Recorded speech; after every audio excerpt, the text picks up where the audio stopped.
En Tribu, conectamos el mundo a través de la música que cada persona trae en su interior. Cuando hemos realizado la tarea que hemos venido a hacer en la tierra, se nos permite abandonar nuestro cuerpo que aprisiona nuestra alma, al igual que el capullo de seda encierra la futura mariposa. Llegado el momento, podemos marcharnos y vernos libres del dolor, de los temores y preocupaciones, libres como una bellísima mariposa y regresamos a nuestro hogar. Adiós.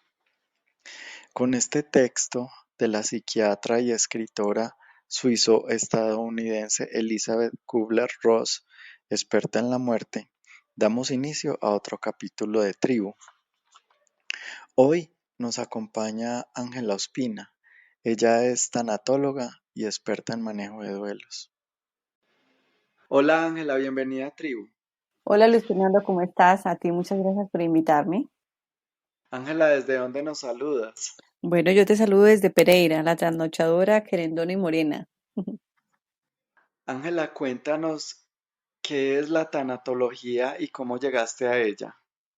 Bueno, a ver, la tanatología surge, digamos, de la preocupación de un gran médico ruso. Él ganó premio Nobel de fisiología y medicina de la fagocitosis, y entonces él tiene una gran preocupación tanto por la vejez como por la muerte. Entonces él cuña en ese momento dos ciencias, que es la gerontología y la tanatología.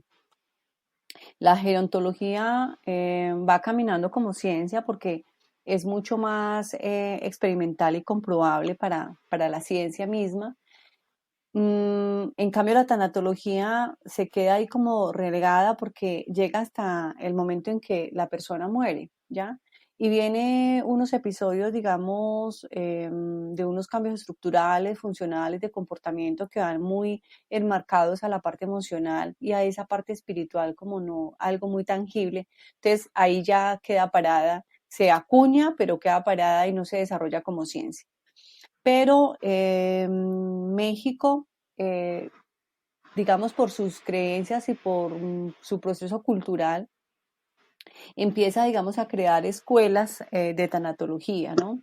Ese es uno de unos apoyos. Pero entonces, por allá como en 1960, la doctora Elizabeth Kubler-Ross empieza a atender, digamos, enfermos terminales, y ellos empiezan a manifestar, digamos, experiencias cercanas a la muerte, y luego vienen sus procesos de duelo con sus familiares, y entonces ella se va como metiendo en todo este proceso del enfermo terminal, de su familia, de los duelos anticipados y cómo apoyar esos duelos.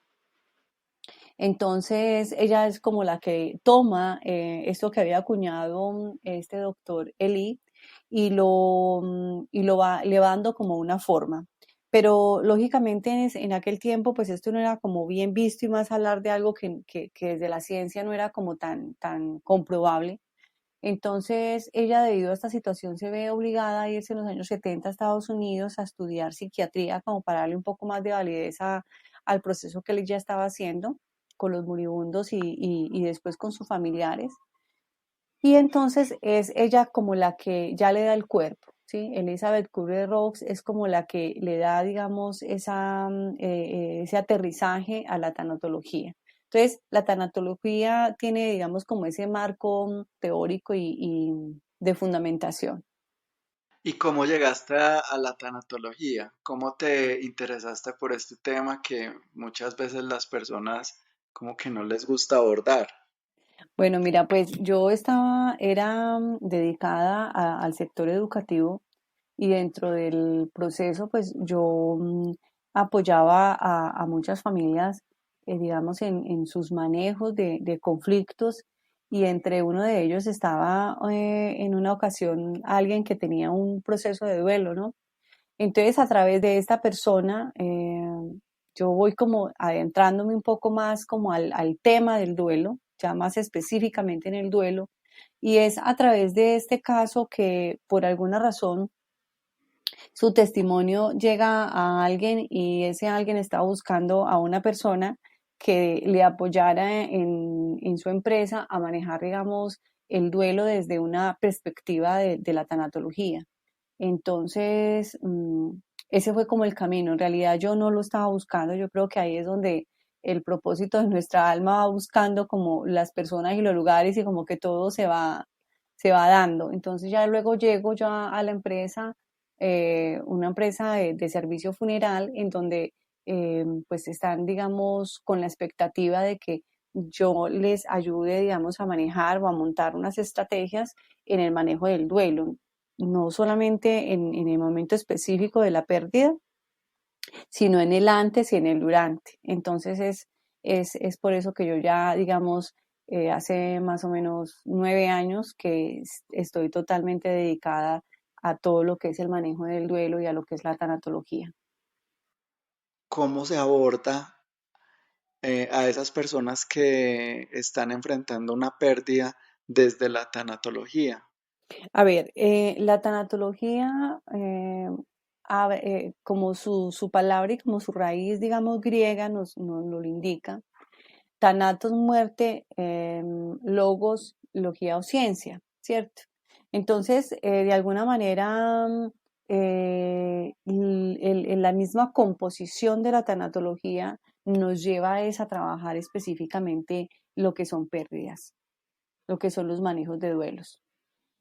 Porque generalmente en el vocablo común se creía que el tanatólogo era la persona que hacía la preparación a los cuerpos, ¿sí? Él es el tanatopráctico. El tanatólogo es la persona que se especializa en el manejo de procesos y asesoría de duelos. Entiendo.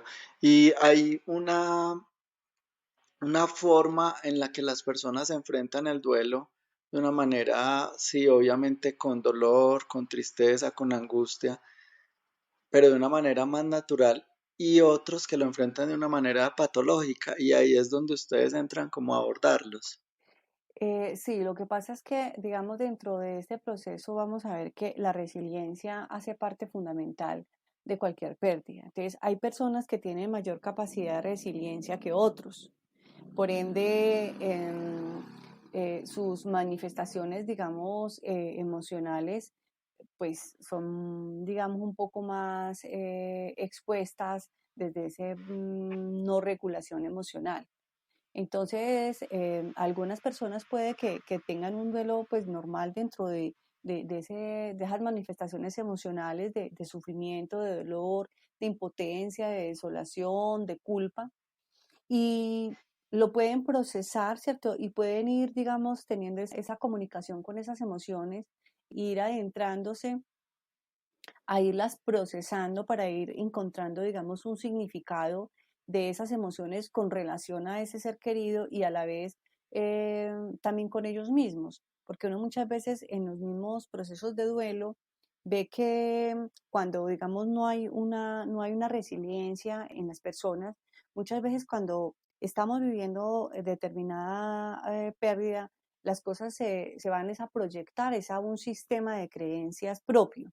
Entonces es la manera de cómo yo veo y cómo yo siento el duelo y desde mi parte lógica yo asumo que es por esa pérdida, ¿cierto?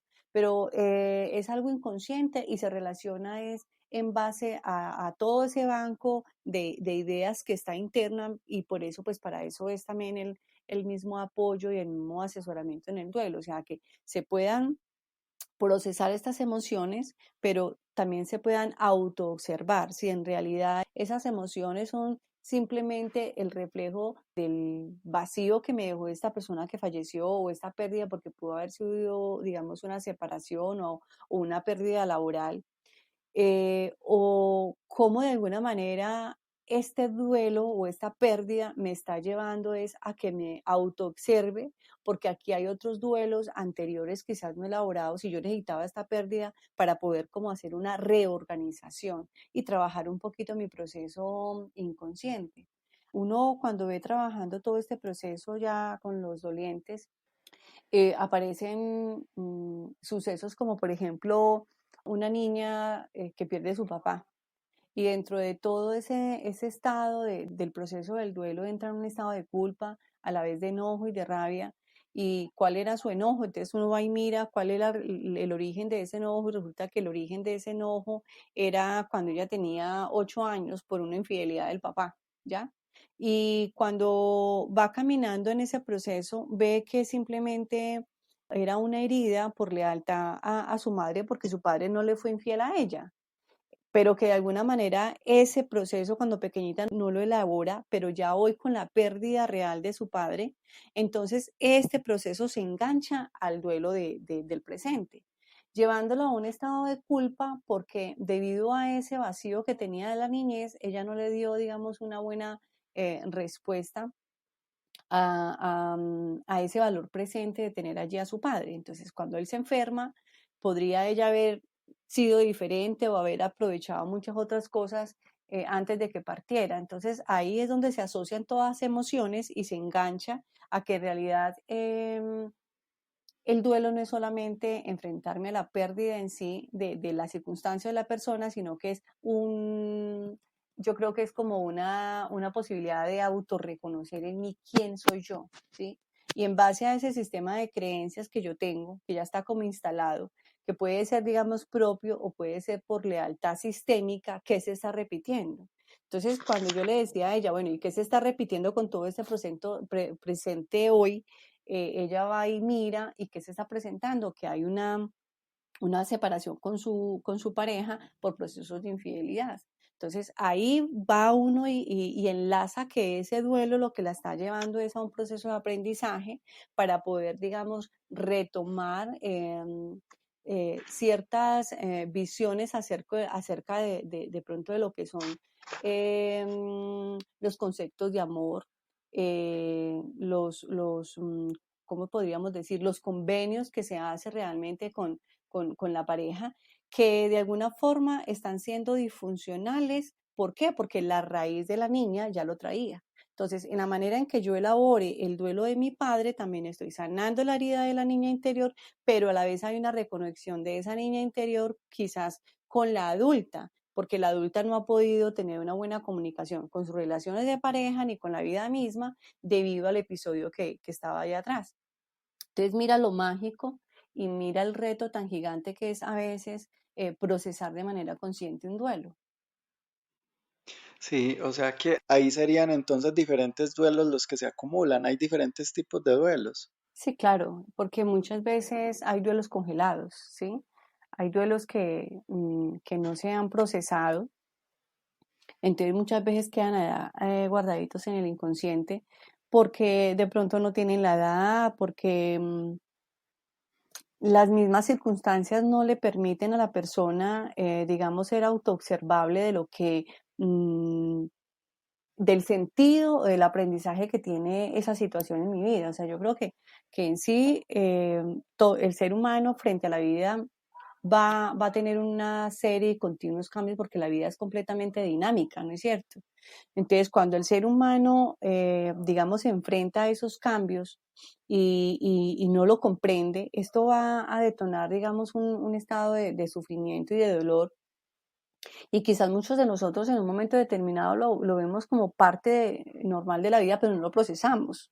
Entonces, al no procesarse, la vida misma se encarga que dentro de ese movimiento dinámico llegue otra situación y va a tener una relación o va a jalonar eso que estaba allí guardado, ¿cierto? ¿Con el único fin de qué? Con el único fin de que haya una reconstrucción, digamos, de mi propia identidad como ser humano, porque de pronto no estaba siendo yo, era leal a un sistema o a una serie de creencias y en realidad mi vida también no tenía como tanto sentido. Entonces, todo esto nos lleva realmente es como a encontrarnos con nosotros mismos, sí, claro que sí.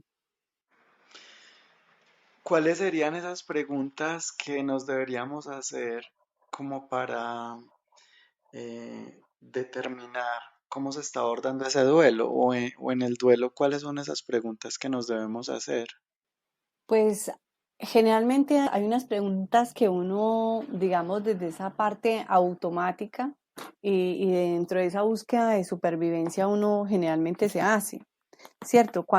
¿Qué voy, por ejemplo, qué voy a hacer sin este ser querido? ¿O qué va a hacer de mi vida? ¿Cómo la voy a continuar? Em,